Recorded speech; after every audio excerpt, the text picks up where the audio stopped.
They say paradise has a scent. Ours smelled like coconut sunscreen and disappointment.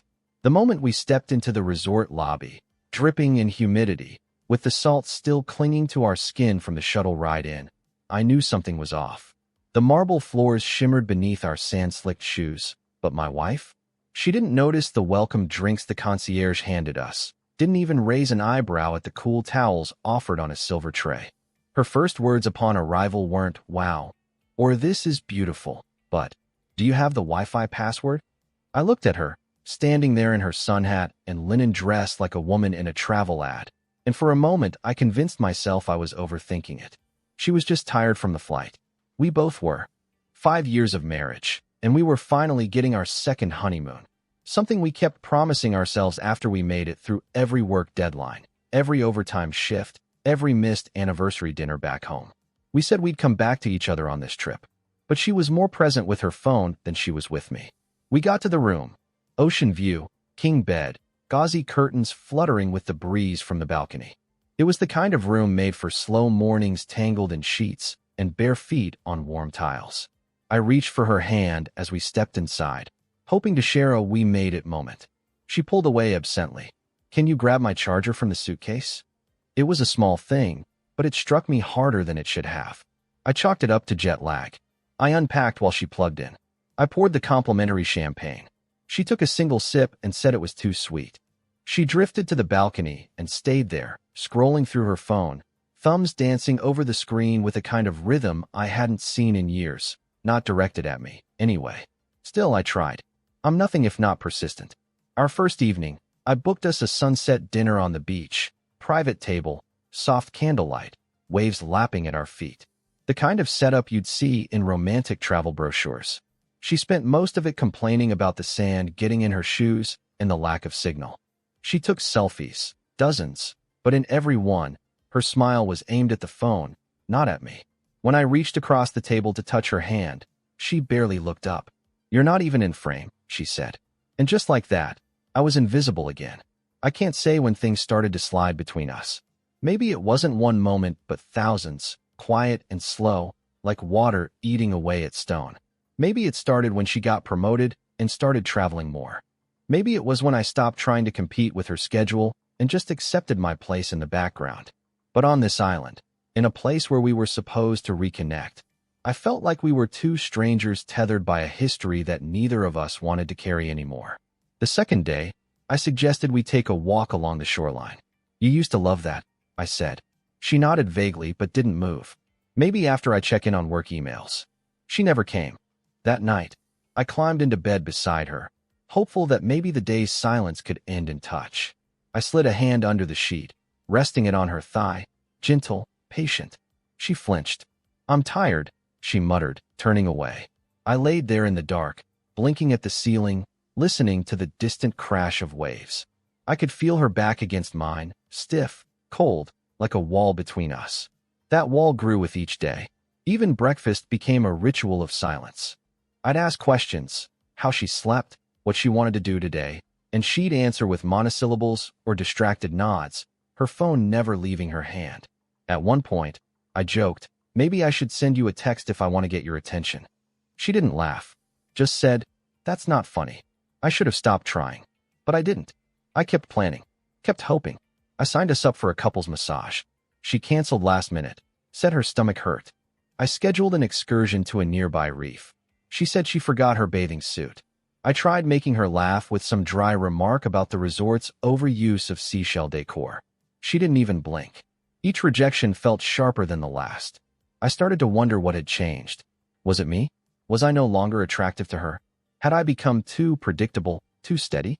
I thought about the way she used to look at me, the way her eyes used to linger, how her laugh used to catch in her throat when I whispered something suggestive in public. That look was gone now, replaced by something distant, disinterested. That night, I stood on the balcony alone, watching the moon pull silver ribbons across the ocean, and I let myself ask a question I hadn't dared ask before. Was I the only one trying? Back inside, she was already asleep, or pretending to be. I watched the rise and fall of her shoulders under the thin sheet, remembering the early days, the hunger, the intimacy, the whispered promises made in dark rooms. I tried to tell myself it was still there, buried under stress and time and routine. But I didn't believe it. The truth was harder to ignore under the Caribbean stars. Something was broken, and I was the only one still trying to hold the pieces. I found out the day before we left that we weren't going alone.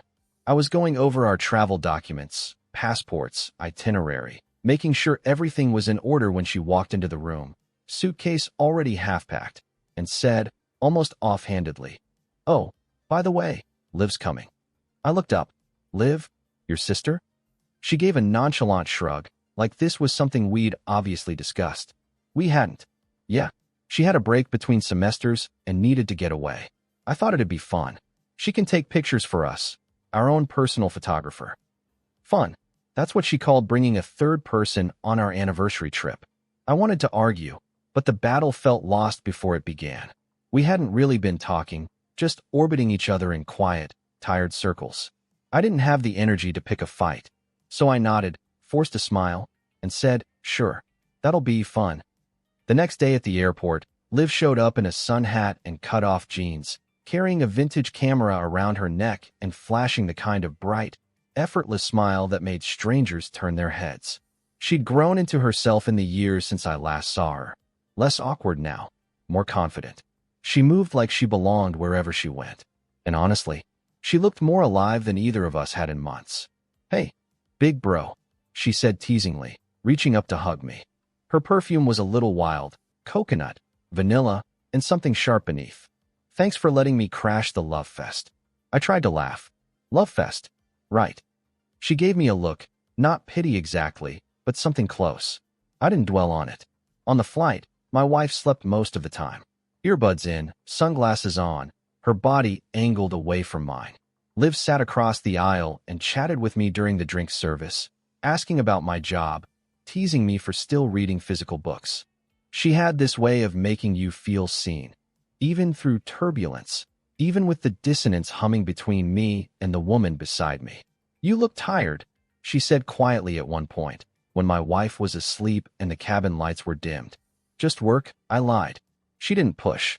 When we arrived at the resort, Liv acted like we'd all planned this together. She danced into the lobby, snapping candid shots with that old Canon like we were a trio on some Instagram adventure. I could already see the filters she'd use, the captions she'd write. "Three's not a crowd, it's a vibe," or something equally cute. And yet, I didn't hate it. She brought an energy that I hadn't felt in a long time. She was present, not staring at a screen, not absent-mindedly sipping overpriced cocktails while waiting for a better offer to appear in her inbox. She noticed things. The curve of the palm trees, the pattern in the tile, the taste of the juice. She noticed me. The first morning, I woke early, my body still on work time, and took a coffee down to the beach. I was sitting alone near the shore when I heard her camera shutter behind me. "You really do brood well in natural light," she said. I turned to see her barefoot, hair messy from sleep, wearing an oversized shirt that might have been mine once. The camera hung loose from her shoulder. "Didn't mean to sneak up," she added, sitting beside me. "Couldn't sleep either." "I'm not brooding," I said, though I probably was. "Sure you're not." We sat in silence for a bit. The ocean was quiet at that hour, just the gentle hush of waves and the occasional cry of a gull. The kind of silence that demands honesty. "You guys okay?" she asked eventually. Not nosy, just curious. Kind. I stared at the horizon. "We're figuring things out." She nodded. "Well, I hope you do. But, for what it's worth, you deserve to be seen." I turned to her then, startled by the wording. Her eyes were soft but steady. There was no flirtation, no agenda. Just something real. I felt it in my chest like a thread being pulled tight. Later that day, my wife decided we needed beach content. "Golden hour," she declared, scrolling through her feed. "Liv, get some good shots of us." I was dragged into the sand, posed like a mannequin. Arm here, chin up, smile, but not too smiley. "Relax your face," she snapped, checking the preview. "God, you always look stiff in these." Liv shot the whole time, silent, her lens clicking in practiced intervals. I noticed she took just as many shots when my wife wasn't paying attention, candid ones. Real ones. I caught her eyes once behind the camera. She didn't look away. After the shoot, my wife stormed off, something about the lighting being too harsh, the angles wrong, whatever. I offered to stay and help Liv pack up the equipment. She waved me off. Go after her, she said. But I didn't. Instead, I lingered. We didn't say anything for a while. Just let the sun fall and the sky melt into color. She turned the camera around and showed me a picture. It was me, standing alone at the edge of the tide, hands in my pockets, wind pulling at my shirt. I looked lost, but real. More real than I'd looked in any of the staged couple shots. I like this one, she said softly. So did I? That night, while my wife texted someone in bed beside me, smiling, her face lit by her screen, I kept seeing that photo in my mind. And for the first time in months, I felt something flicker inside me. Not guilt, not even shame, just the sharp, aching sense that I was awake again. Golden hour arrived like something out of a dream, warm, heavy light slipping through the palm fronds and painting the sky in sherbet streaks. The air had cooled just enough to feel bearable, the ocean breeze carrying salt and sweetness in equal measure. It should have been romantic. It should have felt like a scene out of one of those anniversary ads couples repost with captions like, "Forever with you." Instead, I was being told to suck in my stomach. "No, babe, stand more sideways," she said, not even looking up from her phone. "You're casting a weird shadow." I shifted. Again. My feet dug into the hot sand. My arms locked in awkward half-embraces around her waist as Liv snapped photos from several angles. My wife was in full influencer mode, pouting, adjusting her hair, barking critiques at her sister. "Liv, can you back up a little? Use the portrait mode. God, don't you know how to shoot golden hour? It's like literally the easiest light." Liv didn't say anything, just raised the camera and kept snapping. I caught her glance once, over the lens, a subtle breath through her nose. She was trying to be patient, but the tension between them crackled like static. "Can you try not to look so dead inside?" My wife snapped at me. "Seriously, you're killing the vibe." I nodded silently, biting back the retort forming on my tongue. She stormed off about 5 minutes later, something about the light being total crap now and how the whole vibe was ruined. I didn't follow her. I stayed on the beach while Liv packed up the tripod and lenses, moving quietly, deliberately, like she didn't want to disturb whatever mood had settled. After a while, she looked up. "She'll cool off." I nodded. She usually does. "You okay?" "Sure," I lied. She didn't press. Just took the lens cap, secured it, then pulled the strap from around her neck. "I got a few good ones," she said, gesturing toward the camera. "Let me guess. The ones where I look like I'm about to jump into the ocean and keep swimming?" She smirked. "Actually, there's one I really like." She walked over and held the camera out to me. I took it, surprised by how heavy it felt, metal and glass and memory. The screen lit up, revealing a photo of me standing alone at the edge of the surf, my hands in my pockets, shirt loose in the breeze. My expression was unreadable, thoughtful, tired, a little lost. It looked like someone trying to remember who he used to be. "You didn't even know I took it," she said softly. "No, I didn't. That's why it works." I stared at it longer than I meant to. Later, back in the room, I volunteered to go grab towels from the resort shop. My wife had emerged from the shower in a new bikini, thumbing through her messages like she hadn't just thrown a mini tantrum 2 hours ago. "Can you also grab sunscreen? The good kind, not that greasy stuff." "Sure," I said. The resort shop was tucked between the spa and the yoga deck. A soft jazz playlist filled the air. The smell of aloe and seaweed candles made the whole place feel overly soothing, like they wanted you to forget how much they were charging for bottled water. I was paying for the towels and lotion when I heard a familiar voice, my wife's voice. Except not the tone she used with me. This one was lighter, flirtier, almost musical. I stepped quietly around the corner to the towel return alcove, out of view. She was standing there just beyond the folding screen divider, half-shadowed. Phone to her ear, laughing in a way I hadn't heard in years. "No, you're bad," she said, dragging out the word like a private joke. Then she paused. Maybe. You'll have to remind me Friday." I froze. She leaned against the wall, head tilted, lips curled in a smile I didn't recognize. "You know I love when you say that." "I can't talk long. You want to get towels." "But yeah, me too." My stomach clenched. It could have been anyone. A joke. A friend. But I knew better. You know when someone's being unfaithful. Not by proof, but by pattern. A shift in how they smile. A sudden lock on their phone. A perfume you don't remember buying. A laugh that isn't meant for you. I stepped back, grabbed the bag from the counter, and walked out the long way. She didn't look up when I returned. She was lying on the lounger, sunglasses on, scrolling through something. Probably photos of herself. Or text from whoever made her laugh like that. I handed her the towels. She didn't thank me. Later that evening, I went through the photos on my phone. The ones Liv had sent over AirDrop. Most were garbage. Posed. Forced. But one stuck out. The candid. Me at the water's edge, lost in thought, not looking at the camera. It hurt to look at. Because that photo was more intimate, more truthful than anything I'd shared with my wife in months. Maybe years. I sat there on the balcony with a beer and a knot in my chest, the sounds of the island washing over me, and I asked myself the question I didn't want to ask. Was she cheating? I didn't have proof, but something in me shifted. It wasn't just the photo, or the laughter on the phone. It was the way she smiled after she hung up. The way she'd looked more alive in that 5-minute call than she had in 5 days with me. And the worst part? I wasn't even angry. Not yet. Just hollow. Like someone watching the house they built quietly burn from the inside out, unable to go in and save anything. I couldn't sleep that night. Not even a little. The ceiling fan spun lazily above our bed, rhythmically clicking like it was counting the seconds I laid there, wide-eyed and restless. Beside me, she slept facing the wall, her breathing soft, steady, completely unbothered. She had no idea that just hours earlier I'd overheard her flirting, giggling, living in a way I hadn't seen in years. And not with me. I waited, still and quiet, until her breath deepened, turned heavy. Then I slid out of bed, grabbed a t-shirt, and stepped onto the balcony.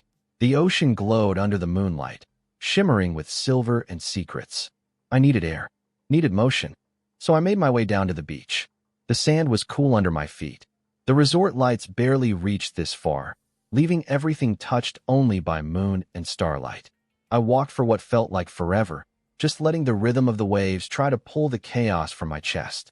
It didn't work. Eventually, I sat down near the surf, elbows on my knees, staring at the horizon as if it might give me answers. I didn't hear her footsteps until she was right behind me. Couldn't sleep either? I turned slightly and saw Liv, barefoot, in shorts and a loose white tank top, her hair tied back messily. No makeup, just her. I nodded. Didn't mean to wake you. You didn't, she said, sinking down beside me in the sand. I saw you leave. Thought maybe you were going to drown yourself dramatically. I huffed out something close to a laugh. Would have had to go out a lot farther for that. We sat in silence for a moment, just listening to the ocean. She pulled her knees to her chest, hugging them. Then, gently, she said, "You want to talk about it?" I didn't answer right away. The moon cast her face in soft light, and for a second, she didn't look like my sister-in-law. She just looked like someone who got it. Someone who saw more than she was supposed to. She's different lately, I finally said. Not just on this trip. For months now. Liv nodded slowly. I've noticed. The admission surprised me. I turned to face her more. You have. I mean, I don't know the details, she said. But I can feel it. The distance. The coldness. I used to look at you too and think, okay, maybe real love is possible. And now, it's like watching two people perform a version of something that used to be real. That stung. But not because she was wrong.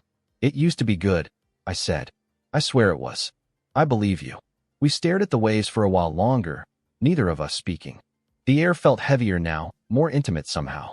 I don't know what possessed me, but I said it, the part one hadn't told anyone yet. I think she's seeing someone. Liv turned her head toward me, eyes soft. What makes you think that? The way she looks at her phone. The way she laughs when she thinks I'm not listening. There was this call earlier. I paused, inhaled sharply. It didn't sound like work. She didn't rush to fill the silence. Instead, she placed her hand gently on the sand between us, fingers barely brushing mine. Not quite touching. Just there.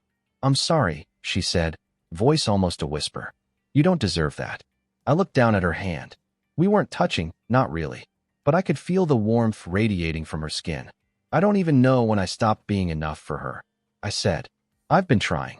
Making plans. Booking trips. Holding things together. And it's like none of it matters. It matters, she said. Maybe not to her. But it does. I finally looked at her. Really looked. There was something raw in her eyes. Not pity. Not sympathy. Just understanding. I don't want to make this your problem, I said.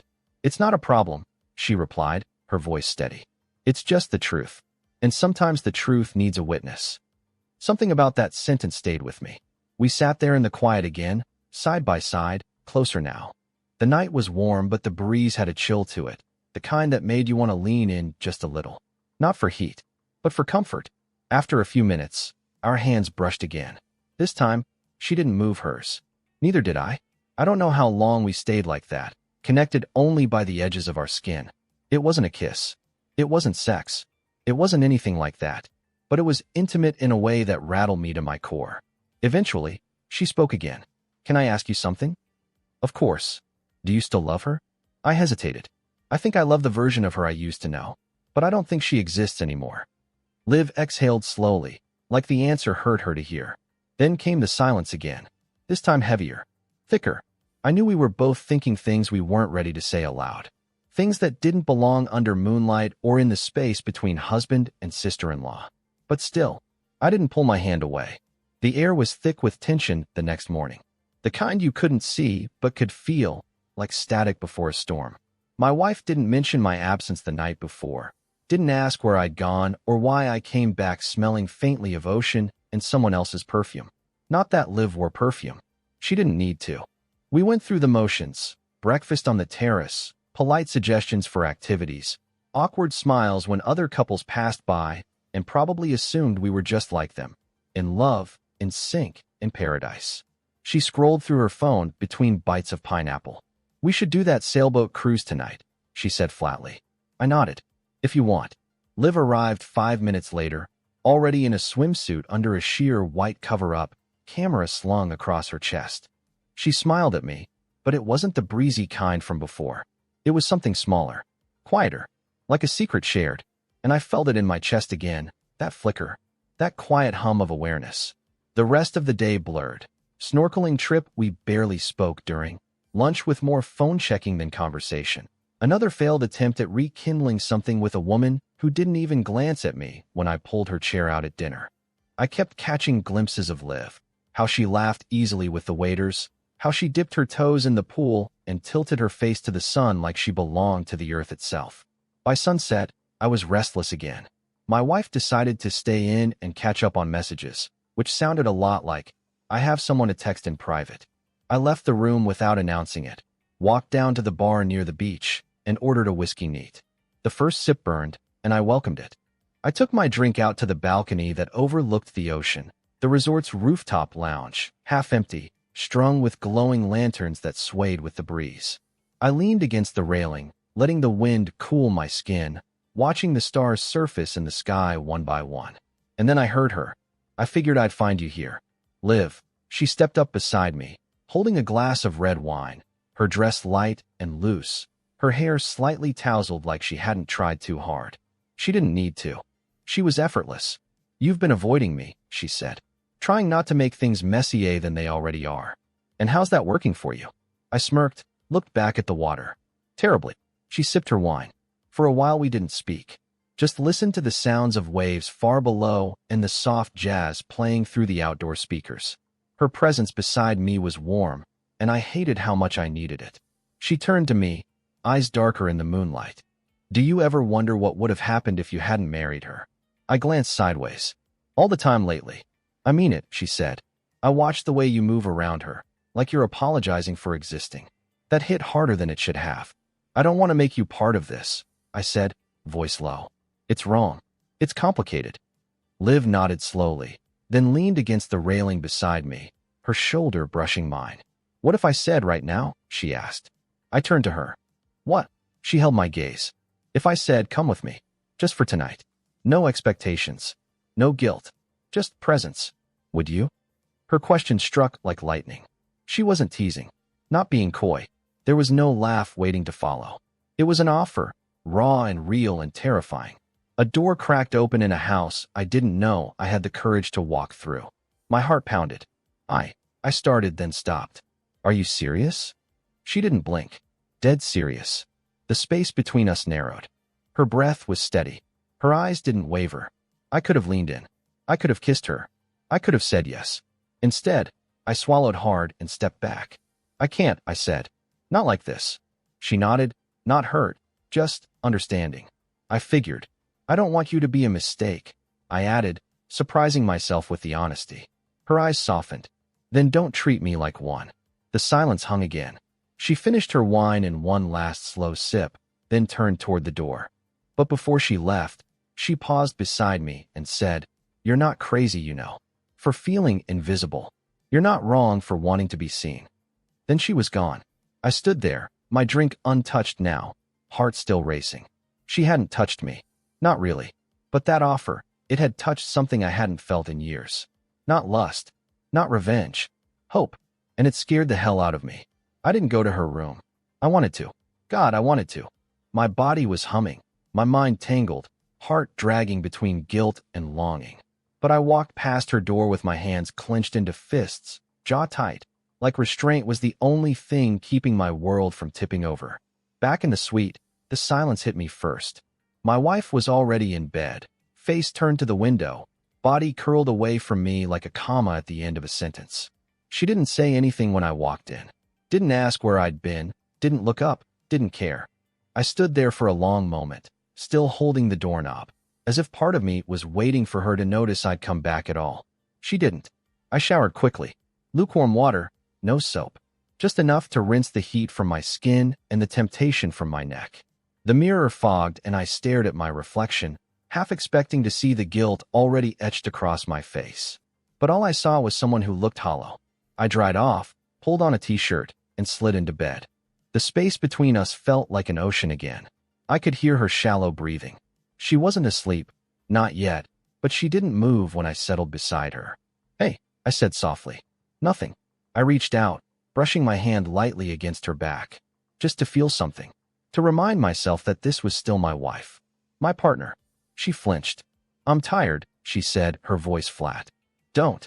I froze. It wasn't just rejection, it was repulsion. Like my touch was an obligation she could no longer tolerate. I turned onto my back, staring at the dark ceiling. Somewhere outside, the ocean whispered, soft and cruel. Inside, I felt like I was drowning in a bed that used to mean something. Used to mean us. My mind wandered. To the balcony. To Liv.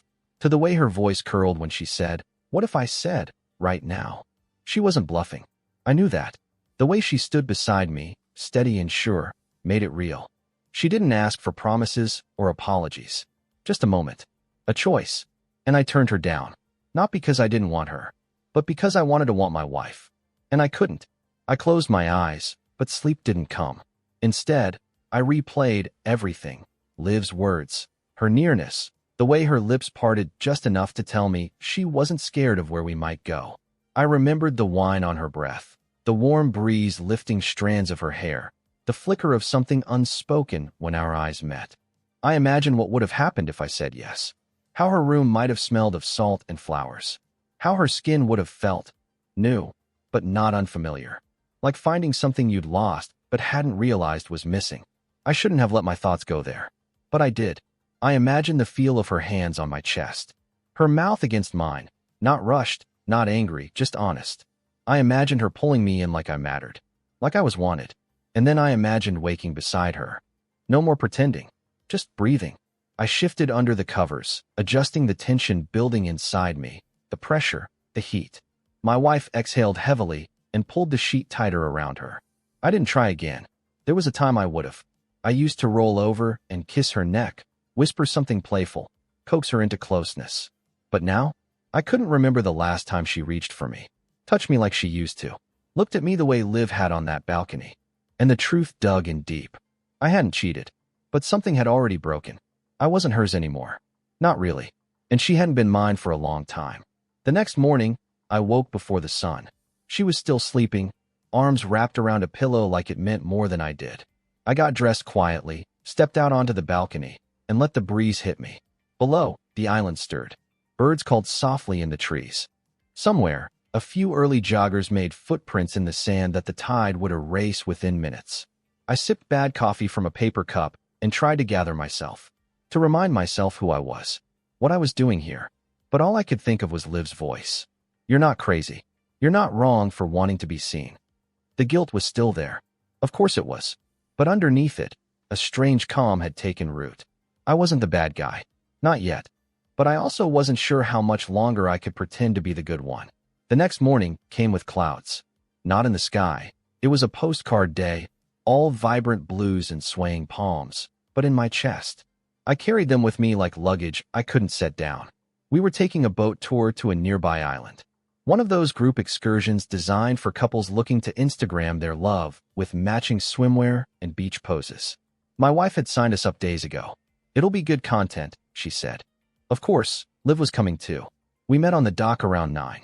My wife was dressed in a new bikini, white with gold trim, paired with an oversized sun hat and sunglasses that looked more expensive than the boat. Liv wore a simple black two-piece under a linen shirt. No makeup, no effort. Still somehow impossible to ignore. The boat ride was choppy. My wife took Dramamine and spent most of the trip scrolling through her phone and adjusting her hat. Liv sat near me, legs curled beneath her, camera in her lap, occasionally pointing out birds or odd-shaped clouds like a child who refused to stop noticing the world. When we docked, the group scattered across the island. Some wandered to the beach bar, others hiked up to the cliffs for selfies. My wife disappeared with a pair of influencers she'd bonded with over hashtags. I didn't follow. Liv and I ended up in the tide pools near the rocky edge, watching crabs scurry between the stones. She handed me a seashell, pale and spiraled. "You look like you need to hold something real," she said with a smirk. I did. We didn't talk much. We didn't need to. But the tension between us had changed. It wasn't a question anymore. It was an inevitability. By the time we returned to the resort that evening, the energy between us had gone from simmering to undeniable. My wife, predictably sun-dazed and irritable, announced she was done for the night before dinner. "I just need space," she said, already retreating to the bedroom. No fight, no explanation, just distance. I showered alone, dressed slowly, considered staying in. But when Liv knocked on the door and said, "We're doing drinks by the pool. You in?" I didn't hesitate. There were maybe 8 of us, 2 British couples, a honeymooning pair from Argentina, Liv, and me. Someone brought wine. Someone else suggested a game. Truth or dare. It was harmless at first. Silly questions. Dares to jump in the pool with clothes on or eat spoonfuls of hot sauce. My turn came. Liv looked at me across the flickering light of a citronella candle. "Truth," I said. She smiled. "When was the last time you wanted something you knew you shouldn't?" Silence fell over the table. I held her gaze. "Right now," I said. No one laughed. No one needed to. Later, after the group dispersed, drunk, giggling, stumbling off to their rooms, I lingered by the pool.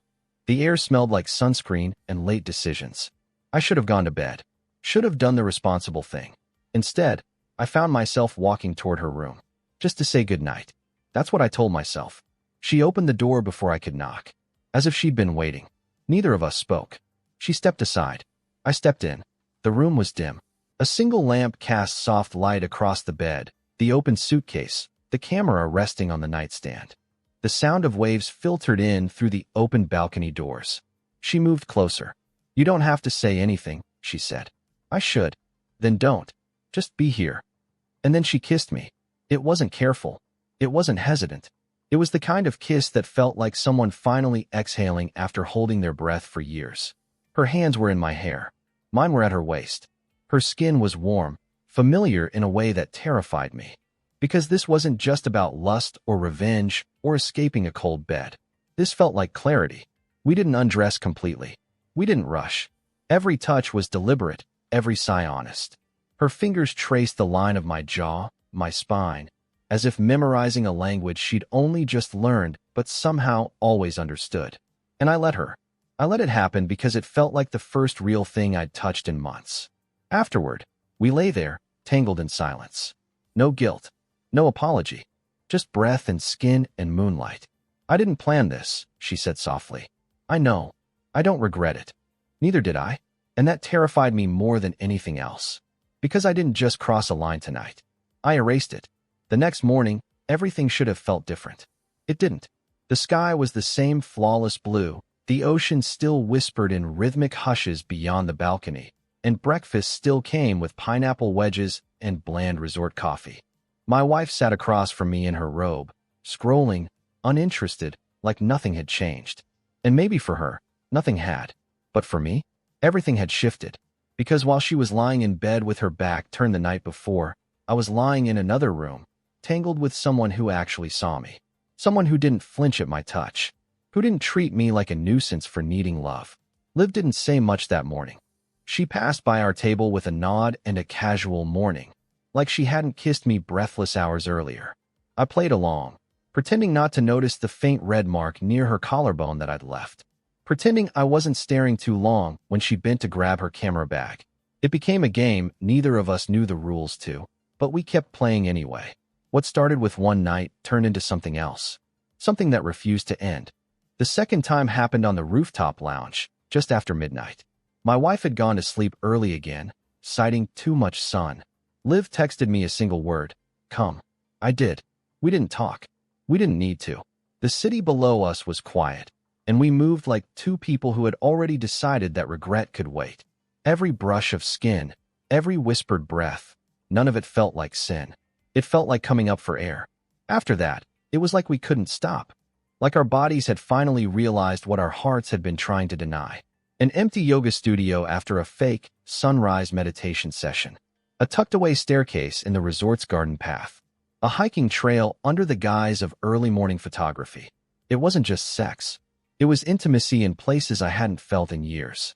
The way she touched my face before she kissed me. The way she bit her lip when I pulled her closer. The way she whispered my name, not in desperation, but in recognition. It was all dangerous, risky, reckless, and yet somehow safer than the marriage I was clinging to out of duty. We had rules. Unspoken, but understood. No touching in public. No lingering glances at dinner. No texting unless absolutely necessary. It was like we were actors in someone else's play by day, and the authors of our own story by night. And every night, I told myself it would be the last. That this was the edge of the cliff, and tomorrow I'd pull back. But then morning would come, and my wife wouldn't look at me. Wouldn't ask how I slept. Wouldn't touch me, speak to me, see me, and Liv would. It was that simple. Still, I started noticing things. Little shifts. My wife's sudden questions. Where were you this morning? Why were you late to dinner? Why is your phone face down all the time? She was watching now. Not too closely, but close enough. One night, she made a comment in bed, out of nowhere. Is there someone else? I didn't answer right away. Of course not, I said eventually. She scoffed. You'd tell me if there was? I turned to face her. Would you? She didn't answer either. That was the thing, we both knew. Maybe not the details, but we knew. This wasn't a marriage anymore. It was a Cold War, and we were both defecting, just with different allies. One afternoon, Liv and I slipped away to a secluded cove under the guise of location scouting for her photos. We barely took any. Instead, we laid under the canopy of twisted trees, her head on my chest, my hand tracing idle circles on her hip. She looked up at me. This can't last forever, she said. I nodded. I know, but I don't want to stop. Neither do I. We kissed, slow and aching. Not with hunger, but with fear. Because we both knew what we were doing. We weren't just cheating anymore. We were falling. And falling had consequences.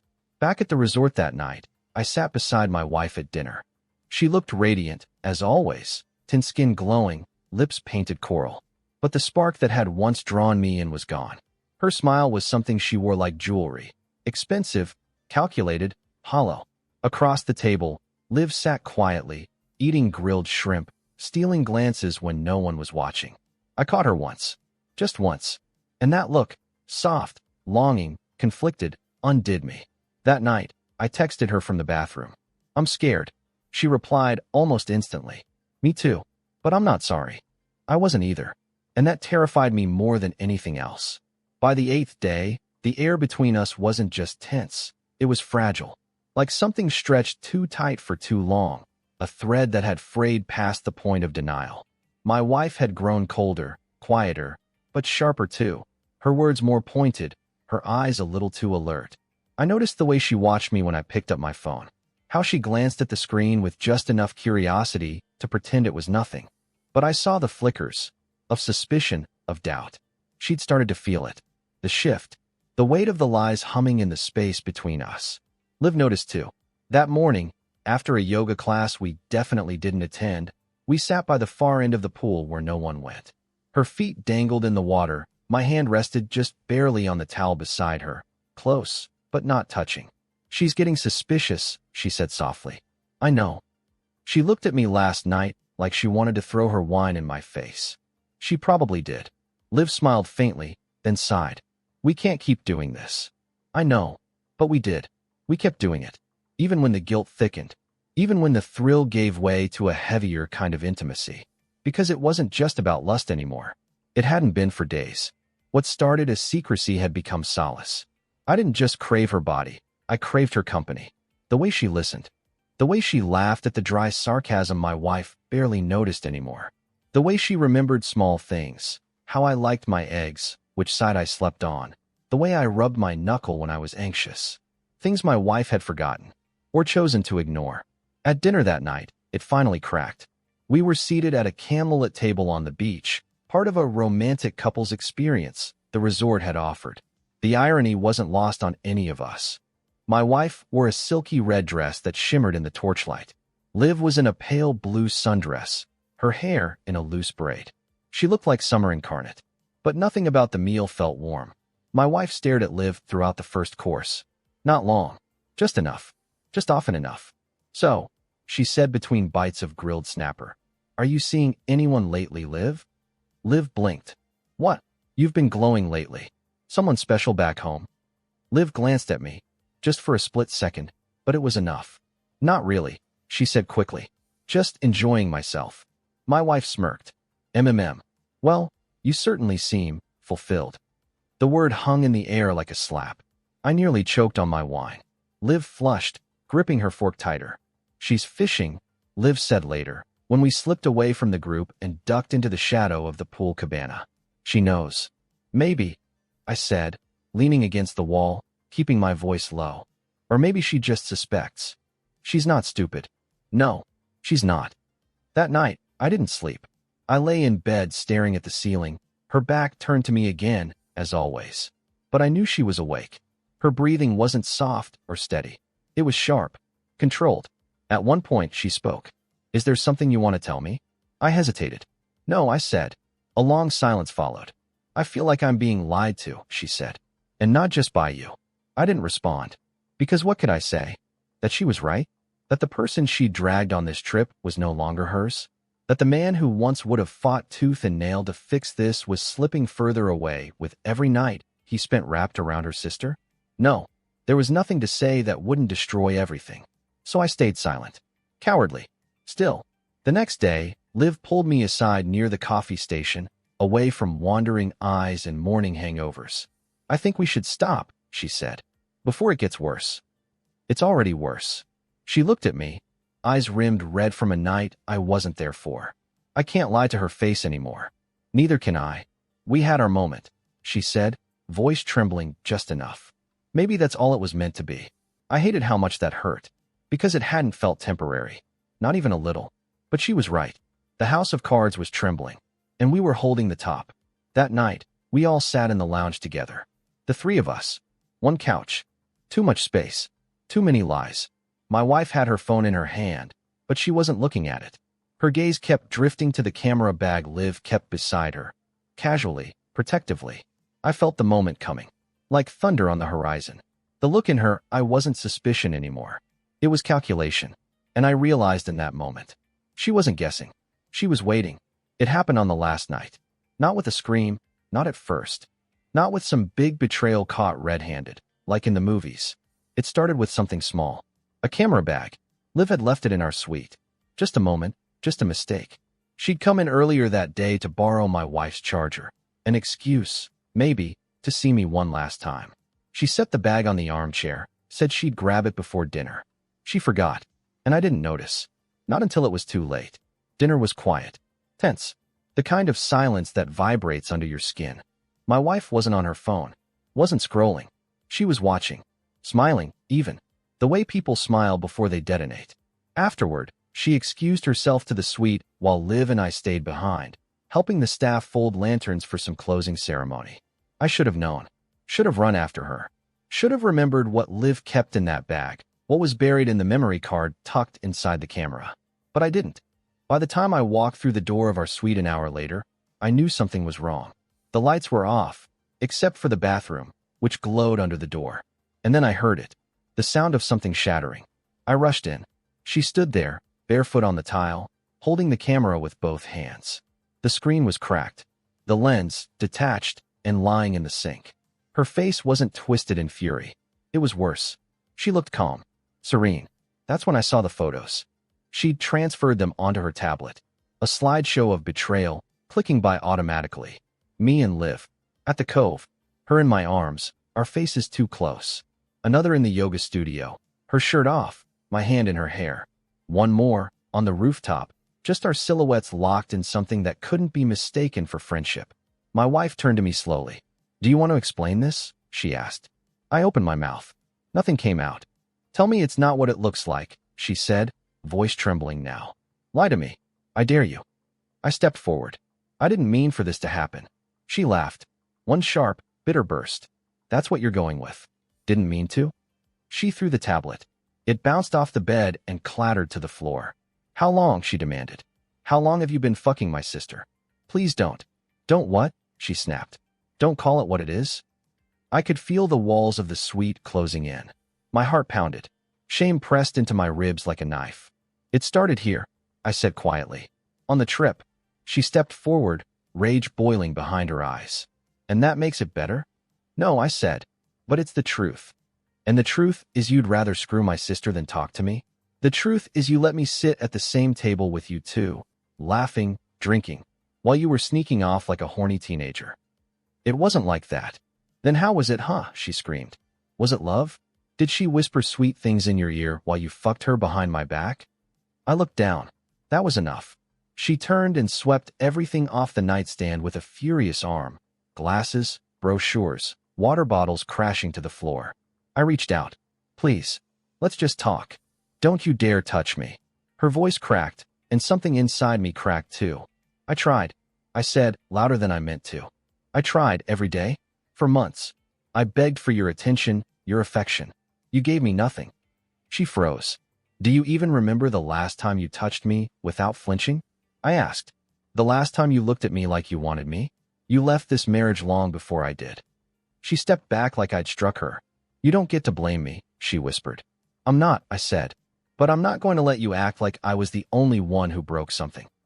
The silence that followed felt like the end of a storm. And then she said it. "You're done here." I blinked. "What?" "I want you out. Tonight." "Where am I supposed to?" "I don't care. Go sleep in the sand for all I care. You're not staying in this room." She turned, grabbed her phone, and started typing, probably texting Liv, or maybe her mother, or whoever else would want to know how far I'd fallen. I looked around the suite. The overturned chair, the shattered camera, the blinking tablet screen still glowing with the face of the woman I'd betrayed her with. I didn't say another word. I packed in silence. Just the essentials, passport, a shirt, a few toiletries. I left the ring on the dresser. I didn't even realize I'd taken it off until it clinked against the wood. She didn't look at me as I walked out, and I didn't look back. I walked through the halls of the resort like a ghost, past the bar, past the fire pits, past couples curled into one another like the world was still good. I didn't know where I was going. I just needed to be anywhere but there. I made it to the edge of the beach and dropped my suitcase into the sand. The tide was coming in, steady, uncaring. I sat down, buried my hands in my hair, and tried to remember how everything had gotten so twisted. The truth? I had no one to blame but myself. But even in the weight of that moment, even as the ruins of everything I'd built crumbled behind me, I felt one thing cut through it all. I didn't regret loving Liv, and that terrified me more than the fallout ever could. The silence that followed the explosion was longer than I expected. I flew home 2 days earlier than planned, alone, with nothing but a carry-on and the hollow ache of consequences. My wife didn't speak to me at the airport. She didn't even look at me. I watched her wheel her luggage off in the opposite direction, her phone already pressed to her ear, probably telling the story of her unfaithful husband to someone who would be suitably outraged. I didn't blame her. I checked into a hotel near the city, cheap, quiet, anonymous. For a week, I didn't do much but sit with it. All of it. The guilt, the relief, the grief, the strange freedom that felt too heavy to celebrate. The divorce papers came a week later, neatly packaged. No dramatic courtroom battles. No attempts to fix what we both knew had died long before Liv and I crossed any lines. I signed them the same day. There was no fight left. My phone buzzed often in those first few days. Friends, her family, mutual acquaintances pretending they didn't already hear the story. I ignored most of it. There was only one message I cared about. And for a while, it didn't come. Liv disappeared. No texts. No calls. No cryptic photos sent in the middle of the night. She vanished like the closing credits on a film I'd watched too many times. I didn't reach out. I wanted to. But what would I even say? Thank you for wrecking my life and reminding me what it felt like to be wanted?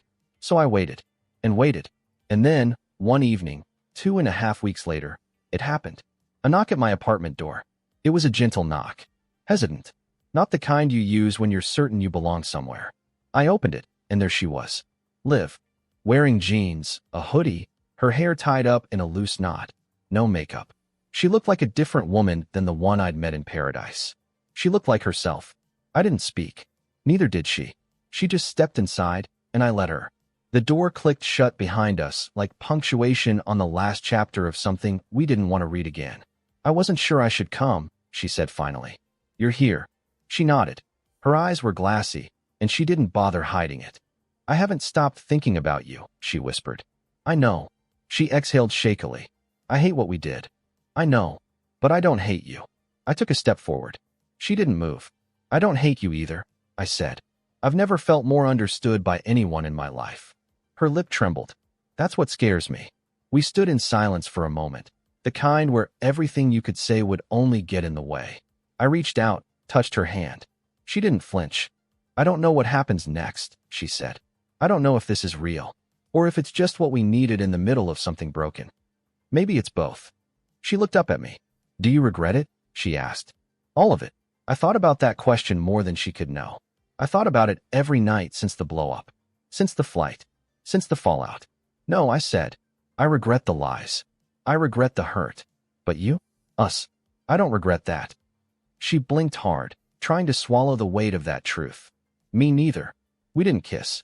We didn't rush into each other's arms like some dramatic ending. We just sat, on the couch, side by side, talking, slowly, carefully. She told me she hadn't spoken to her sister since that night, that she wasn't sure she ever would again. I told her I didn't expect anything from her, not a relationship, not forgiveness, not a promise of some fairy tale ending. Just this, just honesty. That night, she stayed. Not like before, not desperate, not stolen. She stayed because she chose to. We lay in bed, fully clothed, facing each other in the dark, her fingers resting near mine. Nothing sexual, just quiet breathing in the same rhythm. I hadn't felt so calm in months, maybe years. In the days that followed, things didn't magically resolve.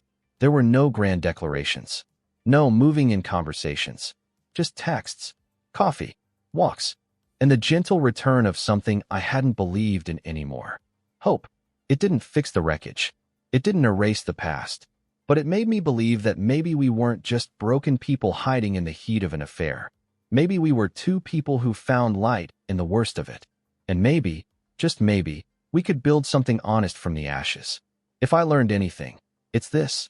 Love doesn't always arrive in clean packages. Sometimes it's born out of chaos. Sometimes it's found when everything else falls apart. And sometimes, the person who sees you in your ugliest moment is the one who was meant to find you all along.